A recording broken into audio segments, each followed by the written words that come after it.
بسم اللہ الرحمن الرحیم۔ جیش اسامہ سے مستفاد اور مستخرج دوسرا طعن وہ یہ ہے کہ نبی کریم صلی اللہ علیہ وآلہ وسلم نے اپنے کام سے کہ انہوں نے ابو بکر و عمر کو اسامہ کا ماتحت بنایا، جو ایک نورسیدہ نوجوان تھا اور اس کا اسلام میں کوئی سابقہ نہیں تھا اور اس سے پہلے اس کا کوئی خدمت نہیں تھا۔ اس کام سے رسول اللہ صلی اللہ علیہ وآلہ وسلم نے ابو بکر و عمر کی تحقیر اور تصغیر فرمایا، اور جس شخص کو پیغمبر خدا صلی اللہ علیہ وآلہ وسلم حقیر اور صغیر اور ذلیل قرار دیتے ہیں، وہ حقیقتاً حقیر اور صغیر اور ذلیل ہوتا ہے، دنیا میں بھی اور آخرت میں بھی، دین میں بھی اور دنیا میں بھی، اور اللہ تعالیٰ کے نزدیک بھی اور اہل ایمان کے نزدیک بھی۔ اس بات کے لیے میرے معزز ناظرین بعض مقدمات عرض کرنے کی ضرورت ہے۔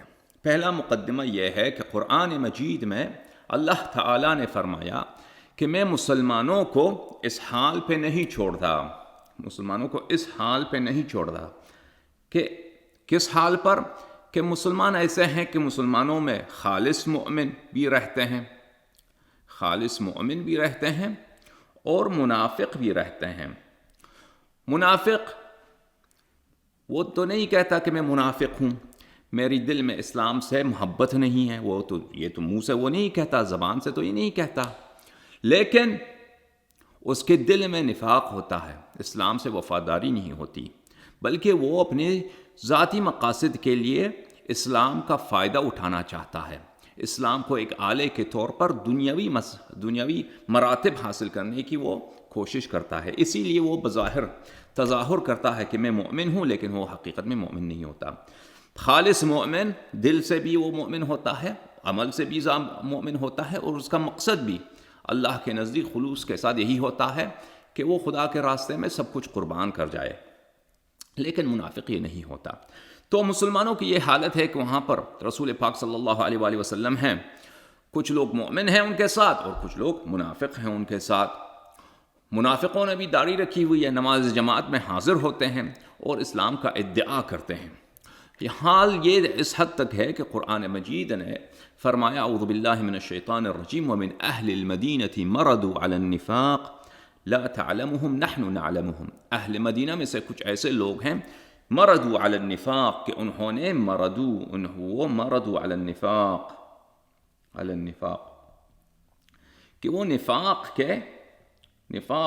کا پریکٹس کرتے کرتے وہ نفاق کے استاد ہو گئے ہیں، نفاق میں استادی کی حالت مرتبے تک پہنچ چکے ہیں کہ آپ ان کو نہیں جانتے، ہم ان کو جانتے ہیں، یعنی ان کی نفاق کا یہ حالت ہے کہ عام مسلمان ان کو نہیں جانتے، بلکہ ظاہر قرآن دیکھا جائے تو کیونکہ قرآن میں ایسے آیات بہت ہیں میرے عزیزو کہ ایاک اعنی واسمعی یا جارہ، ایاک اعنی واسمعی یا جارہ، تجھ سے کہتا ہوں، لیکن حقیقت میں تم مخاطب نہیں اور مخاطب ہے۔ ہمارے شیعوں کے نزدیک یہ حقیقت ہے قرآن میں کہ جہاں بھی جہل کا نسبت یعنی لا تعلمہم جہل کا نسبت ہے یا عتاب ہے یا مذمت ہے، اگر ظاہر میں وہ رسول پاک صلی اللہ علیہ وآلہ وسلم سے خطاب ہے تو مقصود ذات اقدس رسالت پناہ صلی اللہ علیہ وآلہ وسلم نہیں ہے، بلکہ مقصود اور لوگ ہیں اور یہ بلاغت کا ایک انداز ہے، فصاحت کا ایک اسلوب ہے کہ بہت دفعہ انسان کچھ کہہ جاتا ہے، مثلا اپنے بیٹے سے کہتا ہے کہ تمہاری حالت یہ ہے، لیکن اس کے مقصد یہ ہے کہ ساتھ جو بیٹھنے والا شخص ہے اس کو پتہ چلے، نہ کہ اس کے بیٹے واقعا اس کی حالت وہ ہے۔ تو قرآن کریم کے ظاہر کو دیکھا جائے تو رسول پاک صلی اللہ علیہ وآلہ وسلم بھی ان لوگوں کو نہیں جانتے، لیکن اللہ تعالیٰ جانتا ہے۔ بہرحال قرآن پاک فرماتا ہے کہ مسلمانوں میں منافق ہیں، مسلمان اس حالت میں کہ مسلمانوں میں منافق موجود ہیں، صحابہ میں منافق موجود ہیں۔ تو وہ ایسے بھی اسلام نفاق کا انہوں نے پریکٹس کیا ہوا ہے کہ پتہ نہیں چلتا کہ یہ واقعا مخلص مؤمن ہے یا غیر مخلص ہے مسلمان ہے. تو مسلمانوں میں یہ مخلص ہے یا غیر مخلص ہے بلکہ منافق ہے. بلے وما كان اللہ لیذر المؤمنین علی ما انتم علیہ، خدا مؤمنین کو اس حالت پہ نہیں چھوڑتا کہ یہ امر مبہم ہو، پتہ نہ چلے کہ مؤمن کون ہے منافق کون ہے، اس طرح نہیں چھوڑتا. حتی یمیز الخبیث من الطیب، خداوند متعال وہ کام کر دے گا کہ کیا کر دے گا؟ یمیز الخبیث خبیث من الطیب، کہ خداوند متعال پروردگار عالم جلت عظمتو تمیز کرے گا، ایسے علامات دکھائے گا، ایسا کام کرے گا کہ تمیز ہو جائے، فرق ہو جائے، ڈسٹنگوش ہو جائے کون کس سے؟ ہاں خبیث طیب سے، ناپاک پاک سے تمیز ہو جائے، پتہ چل جائے کہ مومن کون ہے منافق کون ہے. اچھا، یہ بہت سارے مختلف اسلوب سے خداوند متعال نے مسلمانوں کو بتایا ہے. ایک اسلوب یہ تھا کہ جنگ احد میں بہت سارے لوگ بھاگ گئے تو منافقین کا پتہ چل گیا کہ کون کون منافق ہیں. اور یہ دوسرے مقامات پر، ایسے مقامات پر کہ پروردگار عالم نے مسلمانوں کے لیے ایسے علائم چھوڑے، علائم رکھ دیے کہ ان پہ اگر کوئی مسلمان دقت سے دیکھے، غور سے دیکھے ان علائم کو، تو اس کو پتہ چل جائے گا کہ کیا یہ شخص مؤمن ہے یا غیر مؤمن ہے. ابھی اسلام میں جو بہت اختلاف چل رہا ہے، کئی صدیوں سے چل رہا ہے، کہ شیعہ اور جماعت عمریہ میں کہ رسول پاک صلی اللہ علیہ وآلہ وسلم کے حقدار جانشین کون ہیں. عمریہ کہتے ہیں کہ ابو بکر عمر، شیعہ کہتے ہیں کہ سید الاوصیاء امیر المؤمنین علیہ الصلاۃ والسلام، ان کے بعد امام حسن مجتبی علیہ السلام، ان کے بعد شہنشاہ کربلا، شہید کربلا امام حسین علیہ الصلاۃ والسلام، اور 12ویں امام تک. تو کس بات حق پر ہے. تو یہاں پر علائم بہت زیادہ ہیں، اسی لیے ہم بحث متائن کو چھیڑتے ہیں. بحث متائن اس فائدہ ہی یہی ہے متائن کا، کہ ہم وہ شرعی عیب، فسق، فجور، جہل، کفر، یہ صفات غاصبین حق امیر المؤمنین علیہ الصلاۃ والسلام میں بخوبی پیدا ہیں. یہ ہم آپ کو انہی کے کتابوں سے دکھاتے ہیں تاکہ سب پہ حجت تمام ہو. اچھی بات ہے. اور اس بحث متائن کے فوائد بہت زیادہ ہیں، ابھی وقت نہیں ہے اس بات کے لیے. تو آیت دیکھیے، جس آیت کی طرف میں نے اشارہ کیا ہے، القرآن الکریم، اردو ترجمے کے ساتھ، شاہ فہد لعنت اللہ علیہ قرآن کریم پرنٹنگ کمپلیکس مدینہ منورہ میں ایک کتاب چھپی ہے، سورہ مبارکہ آل عمران، آیہ نمبر 179. ملاحظہ فرمائیے، ما كان اللہ لیذر المؤمنین علی ما انتم علیہ حتی یمیز الخبیث من الطیب. جس حال پر تم ہو اسی پر اللہ ایمان والوں کو نہ چھوڑ دے گا. جس حال پر تم ہو، نہیں، مومن بھی آتے ہیں نماز جماعت میں، وہ منافق بھی آتے ہیں، مومنوں کی بھی داڑھی ہے، ان کی بھی داڑھی ہے. یہ بھی کہتے ہیں کہ رسول اللہ صلی اللہ علیہ وآلہ وسلم کی ہم اطاعت کرتے ہیں، منافق بھی یہی ادعا کرتے ہیں. اس حال پہ تو پتہ ہی نہیں چلے گا کہ مومن کون ہے منافق کون ہے جب تک لیکن اللہ کیا کرے گا؟ اللہ ایک کام کرے گا کہ پاک اور ناپاک کو الگ الگ کر دے گا. اچھا، یہاں پر انہوں نے تفسیر کی ہے، اس لیے اللہ تعالیٰ ابتلا کی بٹھی سے ضرور گزارتا ہے تاکہ اس کے دوست واضح اور دشمن ذلیل ہو جائیں، دوست اور دشمن میں تمیز ہو جائے، مومن صابر منافق سے الگ ہو جائے. ٹھیک ہے نا؟ یہ آیت آپ نے دیکھا ترجمے کے ساتھ. یہ قرآن مجید ہے، ترجمہ ہے ڈاکٹر طاہر القادری صاحب کی، منہاج القرآن پبلیکیشنز میں یہ کتاب چھپی ہے. ملاحظہ فرمائیے صفحہ 188 میں، سورہ آل عمران، آیہ نمبر 179. اعوذ باللہ من الشیطان الرجیم، ما كان اللہ لیذر المؤمنین علی ما انتم علیہ حتی یمیز الخبیث من الطیب. فرمایا، اور اللہ تعالی مسلمانوں کو ہرگز اس حال پر نہیں چھوڑے گا. ملاحظہ فرمائیے اردو ترجمہ، اور اللہ مسلمانوں کو ہرگز اس حال پر نہیں چھوڑے گا جس پر تم اس وقت ہو، جب تک وہ ناپاک کو پاک سے تمیز نہ کرے، جدا نہ کرے، علامت ہو پاک کون ہے، ناپاک کون ہے، منافق کون ہے اور مخلص مومن کون ہے. ٹھیک ہے. تفسیر ابن کثیر جو جماعت وہابیہ کے نزدیک ایک بہت ہی معتبر تفسیر مانا جاتا ہے، اردو ترجمے کے ساتھ. ترجمہ کس نے کیا ہے؟ مولانا مولوی محمد جوناگڑھی نے. مکتبہ قدسیہ میں ایک کتاب چھپی ہے اور صفحہ نمبر 516 میں دیکھیے، پہلا جلد، سورہ آل عمران، ما کان اللہ لیذر المؤمنین علی ما انتم علیہ حتی یمیز الخبیث من الطیب. ترجمہ: جس حال پر تم ہو اس پر اللہ تعالیٰ ایمان والوں کو چھوڑ نہ دے گا جب تک کہ پاک اور ناپاک کو الگ الگ نہ کر دے.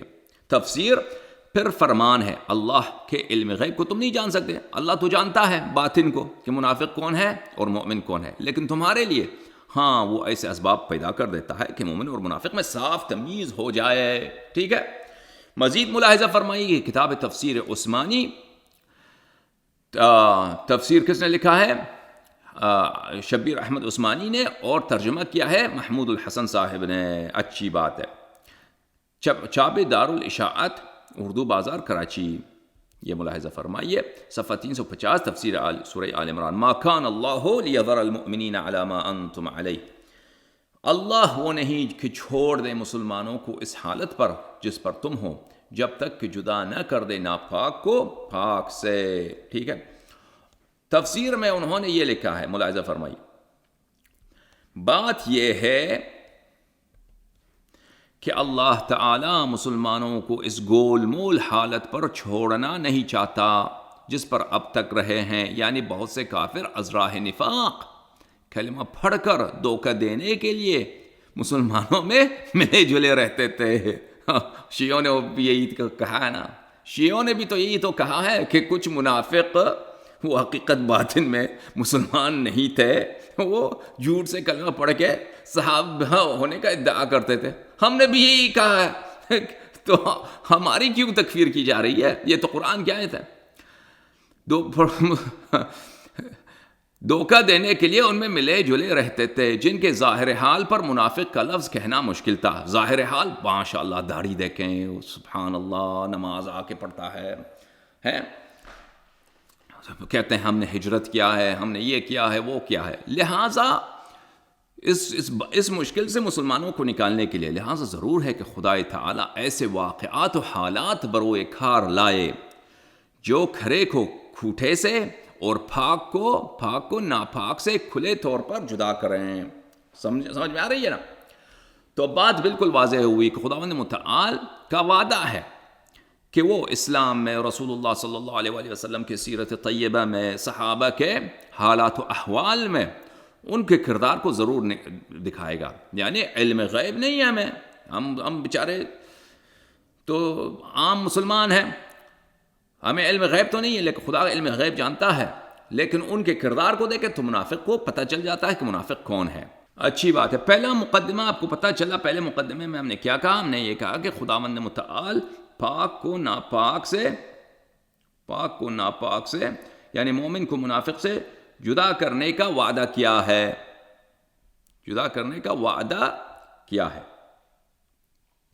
یہ پہلا مقدمہ. دوسرا مقدمہ وہ یہ ہے کہ رسول اللہ صلی اللہ علیہ وآلہ وسلم اعقل العقلاء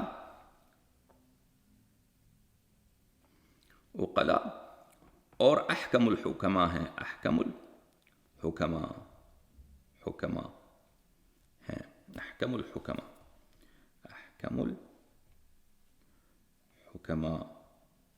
ہیں صلی اللہ علیہ وآلہ وسلم. یعنی سب انسانوں میں عقل مند اور سب حکیم انسانوں میں سب سے زیادہ با حکمت ہیں.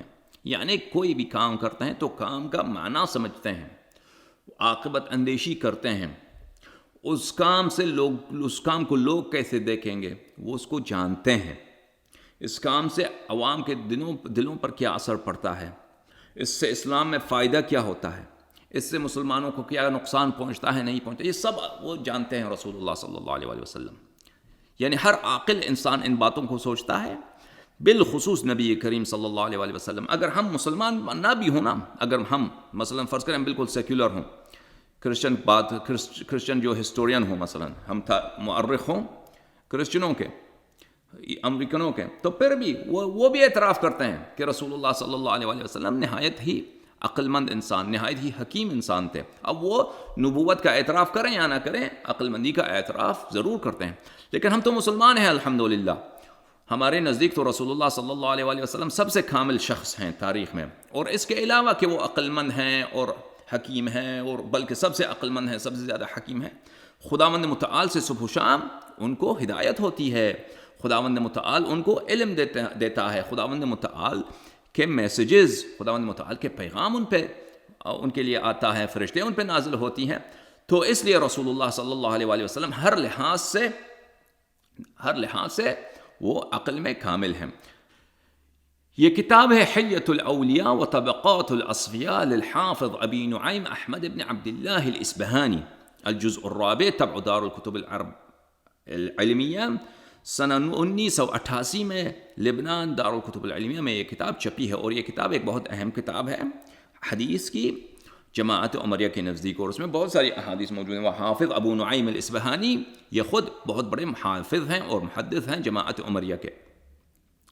اس کتاب میں صفحہ نمبر 26 میں ملاحظہ فرمائیے، وہ روایت کرتے ہیں وہب ابن منبہ سے۔ وہب ابن منبہ تابعین میں سے ہے، اور یہ جو ہے بنی اسرائیل کے کتب پر اس شخص کو کافی عبور حاصل تھا، یعنی پرانے امم کی کتب، ان کی کتب ویسے محرفہ ہوتی ہیں، یہ صحابہ میں سے نہیں لیکن یہ تابعین میں سے، اور جماعت عمریہ کے نزدیک ایسے لوگ بہت ہیں کہ ان کے نزدیک کہ یہ یہودیوں کے روایات کو، یہود کے احادیث و روایات کو انہوں نے مسلمانوں میں پھیلایا ہے، ان کے اپنی کتب میں پھیلایا ہے۔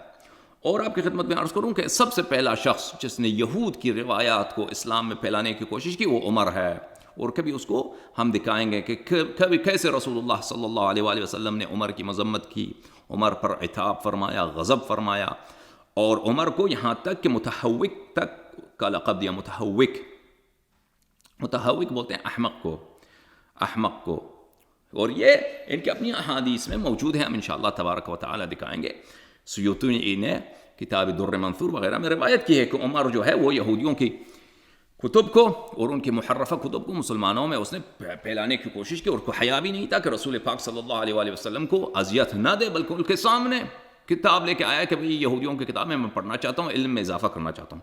بدبختی دیکھیے کہ رسالت پناہ خاتم الانبیاء صلی اللہ علیہ وآلہ وسلم موجود ہیں، اور قرآن میں آیات بھی موجود ہیں کہ یہودیوں نے اپنے کتاب چینج کیے ہوئے ہیں، لیکن اس کے باوجود یہ خلیفہ آتا ہے اور کیا کہتا ہے کہ ہمیں علم میں اضافہ، علم تجھے نے حاصل کرنا ہے تو سرکار انبیاء صلی اللہ علیہ وآلہ وسلم، سردار انبیاء صلی اللہ علیہ وآلہ وسلم وہ موجود ہیں، ان سے تم کیوں نہیں سیکھتے کہ تمہیں یہودیوں کی شاگردی کرنے کی پڑی ہے۔ بہرحال وہب ابن منبہ نے جماعت عمریہ میں یہودیت کی جو آثار ہیں، اسرائیلیات کو اس نے کافی پھیلایا ہے، لیکن ان کے نزدیک یہ ایک معتبر شخص ہیں۔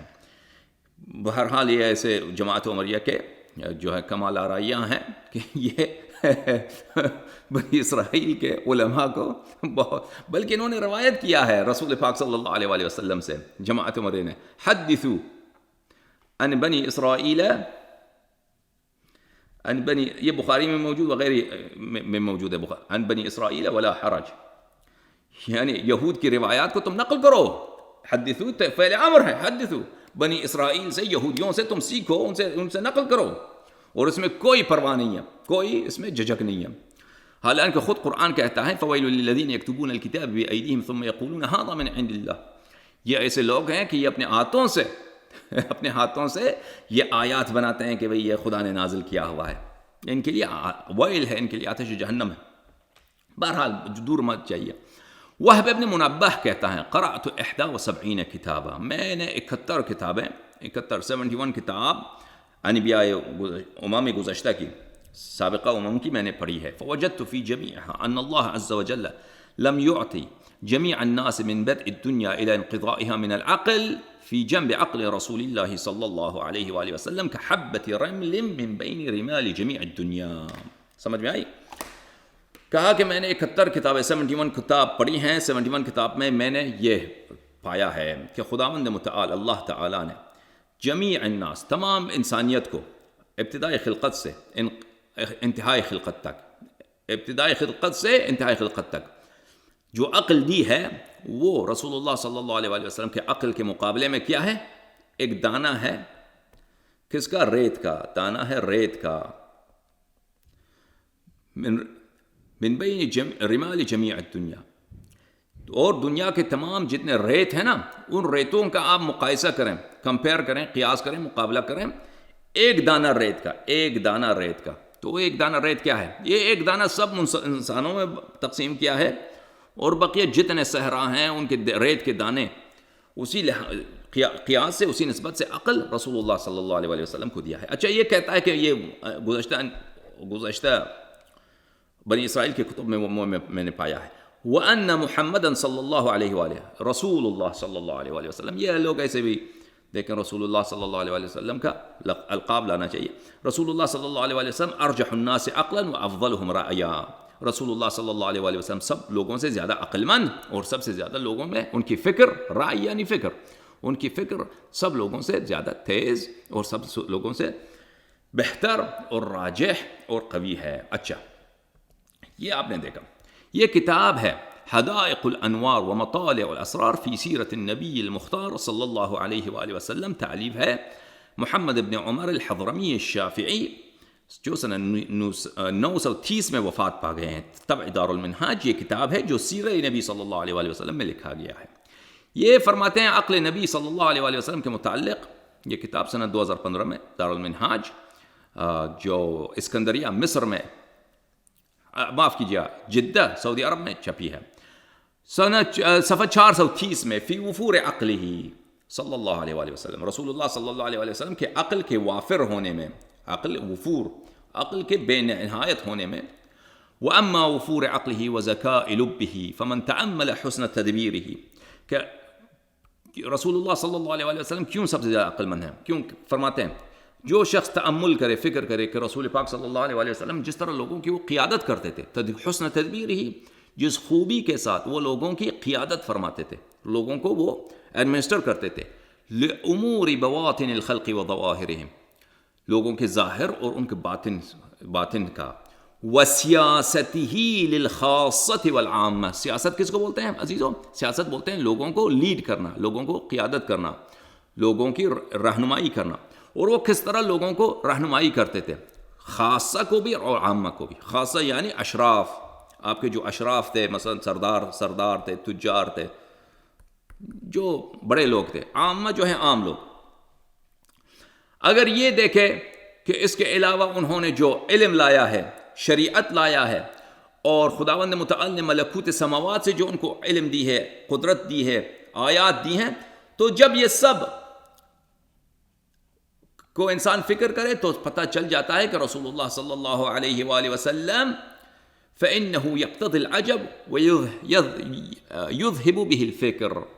ان سب کو اگر انسان سوچے تو انسان کو تعجب ہوتا ہے رسول اللہ صلی اللہ علیہ وآلہ وسلم کی عظمت سے، رسول اللہ صلی اللہ علیہ وآلہ وسلم کی عقل اور ان کی حکمت سے انسان کا فکر اڑ جاتا ہے. سمجھ میں آئی؟ یہ انہوں نے اس میں استدلال فرمایا ہے. اچھا، سبیل الہدا والرشاد فی سیرت خیر العباد صلی اللہ علیہ وآلہ وسلم.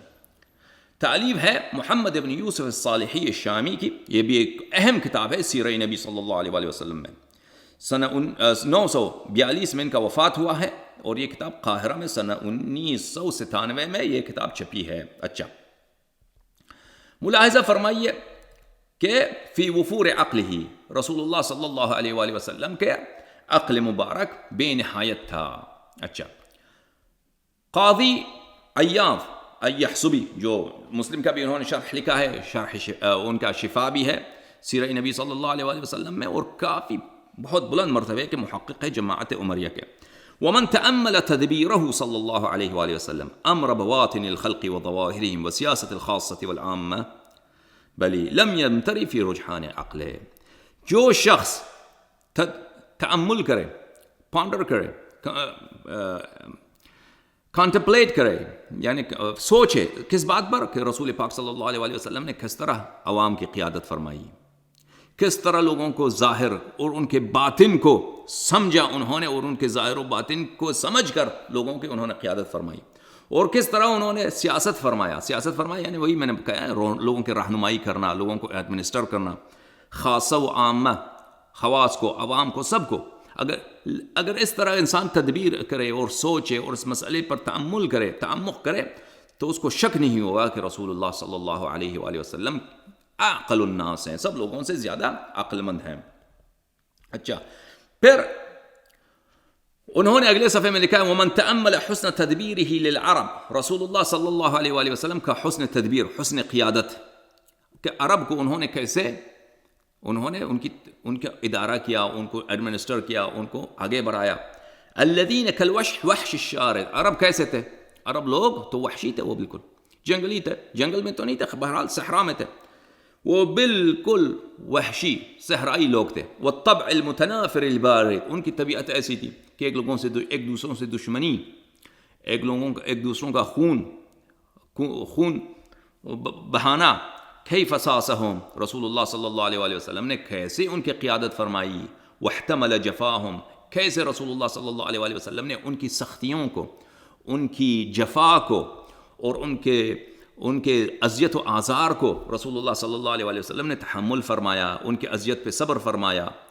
الی انقادوا الیہ، جب تک کہ وہ عرب جو ہیں رسول اللہ صلی اللہ علیہ وآلہ وسلم کی اطاعت کرنے لگے. واجتمعوا علیہ، ان کی بات مان گئے. وقاتلوا دونہ اہلیہم آباہم وابناہم واختاروہ علی انفسہم، اور یہ لوگ جو اتنے اپنے آپس میں ان کی دشمنی ہوتی تھی کہ کسی کے باپ مر گیا ہے تو اس کے باپ کے قتل کی وجہ سے وہ سینکڑوں سال آپس میں دو قبیلے لڑتے تھے، تو وہ رسول اللہ صلی اللہ علیہ وآلہ وسلم کی دفاع کرنے لگے. اور رسول اللہ صلی اللہ علیہ وآلہ وسلم کی دفاع میں اپنے والد، اپنے بیٹے یا اپنے عزیزوں کو بھی انہوں نے ان سے بھی لڑا. وَهَجَرُوا فِي رِضَاهِ أَوْطَانَهُمْ وَأَحْبَابَهُمْ، اور رسول اللہ صلی اللہ علیہ وآلہ وسلم کی رضا کے لیے کیسے وہ اپنے گھر سے نکلے، ہجرت کر گئے، اپنے دوستوں کو انہوں نے چھوڑ دیا. اچھا، من غیر ممارست سبقت له، اور رسول پاک صلی اللہ علیہ وآلہ وسلم نے یہ سب کچھ کیا، کسی سے نہیں سیکھا. کسی کوئی ان کا دوسرا لیڈر ہو کہ چلیں ان کے مثال کو دیکھ کر انہوں نے سیکھا، نہیں، کسی سے نہیں سیکھا. ٹھیک ہے. وَلَا مُطَالَعَةِ كُتُبٍ يَتَعَلَّمُ مِنْهَا سُنَنَ الْمَاضِينَ، نہیں یہ کہ انہوں نے کسی کتاب کا مطالعہ کیا ہے کہ پرانے جو لیڈر تھے، الیگزینڈر دی گریٹ تھا مثلا، جو پرانے ان سے پہلے جو لوگوں کے قائدین گزرے ہیں ان کے حالات کا مطالعہ کیا ہوں، نہیں، کسی کا نہیں سیکھا. تو رسول اللہ صلی اللہ علیہ وآلہ وسلم نے خود بغیر اس کے کسی سے سیکھا ہو یہ سب انہوں نے کمال کا انہوں نے قیادت فرمایا اور لوگوں کی انہوں نے رہنمائی فرمائی. فتحقق انہ صلی اللہ علیہ وآلہ وسلم اعقل الناس، اگر یہ سب انسان تعمل کرے اور دیکھے تو انسان کے لیے ثابت ہو جاتا ہے کہ رسول اللہ صلی اللہ علیہ وآلہ وسلم سب سے عقل مند شخص تھے. اچھا، تو یہ بات جب ثابت ہو گیا کہ رسول اللہ صلی اللہ علیہ وآلہ وسلم سب سے عقل مند، اور لوگوں کو وہ ایک قائد کے حیثیت سے وہ جانتے ہیں کہ ان کے کام کا مطلب کیا ہے، جانتے ہیں کہ ایک کام کرتے ہیں تو لوگوں پہ اس کا اثر کیا ہوتا ہے، اس کا تاریخ اس سے کیا کہتی ہے، یہ سب وہ جانتے ہیں رسول اللہ صلی اللہ علیہ وآلہ وسلم. جب یہ پتہ چلا تو میرے عزیزو دیکھیے اس سے اگلا مقدمہ کہ اسامہ کون ہے. اسامہ ابن زید ابن حارثہ، یہ ایک بالکل کم عمر نوجوان جس کا کوئی تجربہ نہیں ہے اسلام میں، کوئی سابقہ نہیں ہے، یہ مہاجرین اولین میں سے نہیں ہے، یہ ان کا کوئی علم فقہ یا تفسیر یا حدیث یا سنت کسی بھی لحاظ سے یہ ممتاز نہیں ہے.